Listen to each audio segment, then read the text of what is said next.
signs of ovulation you should always look out for in every month as a lady, as a woman. Now, these are signs that your ovary has just released egg. It's a sign that you are ovulating. Number one is increased sex drive that will even begin days before that very day of the ovulation. Number two is mild lower abdominal pain, pelvic pain, on one side of your body. It can be the right, it can be the left, depending on which side of the ovary is releasing the egg. Okay. Number two is breast tenderness. Most ladies will notice breast tenderness. That is another sign. The fourth one is increase in your basal body temperature. You know, still your basal body temperature has increased a bit. That is a sign that your ovaries has just released egg. Another sign is changes in your cervical mucus. Your cervical mucus will become slippery, wet, very slimy. That is another indication that you are ovulating. Some ladies will also experience mild spotting, which is ovulation bleeding. That can also happen when the baby that has formed is trying to implant itself on the wall of the uterus, which is an implantation bleeding. During ovulation, most women can also experience that. So whenever you notice these signs in a cycle, in a month, you should know you are ovulating. You can go ahead to test for ovulation using the ovulation test strip.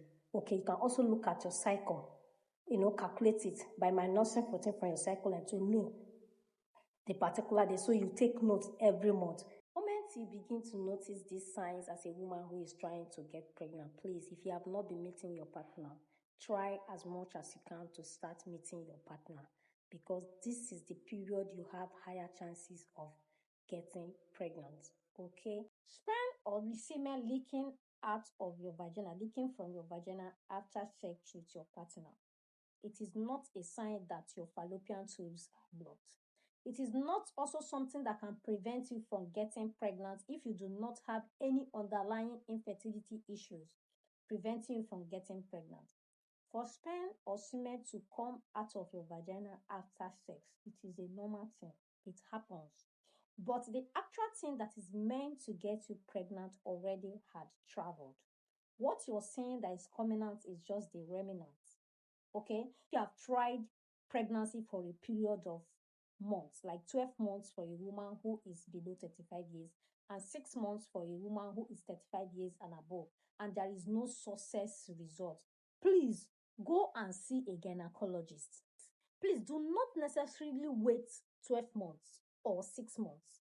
If your period is an abnormal one or your cycle is an abnormal one, it's irregular, you are not even seeing it at all, do not necessarily wait 12 months and 6 months. Go and see the gynecologist ASAP. Only way to identify that infertility issue is by you going to see a gynecologist, and after some series of investigation like fertility tests, the actual cause will be identified. Then the right treatments will be given to you to enable you get pregnant. That is, if it is the one that is treatable. Okay? If you are involved in a long distance marriage as couples, as a woman, as a man, and the both of you are finding it difficult to get pregnant, please do not say you are infertile. That is not what infertility means. Okay? Infertility is when couples or partners are having unprotected regular sexual intercourse for a period of 12 months, no successful pregnancy. Okay? Now, if you guys just meet once in a while, it is not once in a while something. Meeting once in a while and you are not able to achieve pregnancy yet, that is not infertility, because the period you might be missing might be period that the woman is not even in her fertile window. It might be the wrong time you people are meeting. So before you will say you are infertile, ensure it is happening regularly, unprotected for a period of 12 months. Now, if you're below 35 years and you have tried for a period of 12 months, no pregnancy, it is important to see a gynecologist. If you're above 35 years and you have tried, or you are from 35 years and above, okay, and you have tried for a period of 6 months, no pregnancy, please go and see a gynecologist. Do not listen to anybody. Go and see a gynecologist first. Even if you're backing it up with prayer, which is important, but do not just depend on prayer or going to one prayer house. It is important you see a gynecologist, because it is only when you have done some fertility tests, They will know the actual thing that is preventing you from getting pregnant. And when they are able to find it out, they know the right treatment to give you to enable you get pregnant. Okay.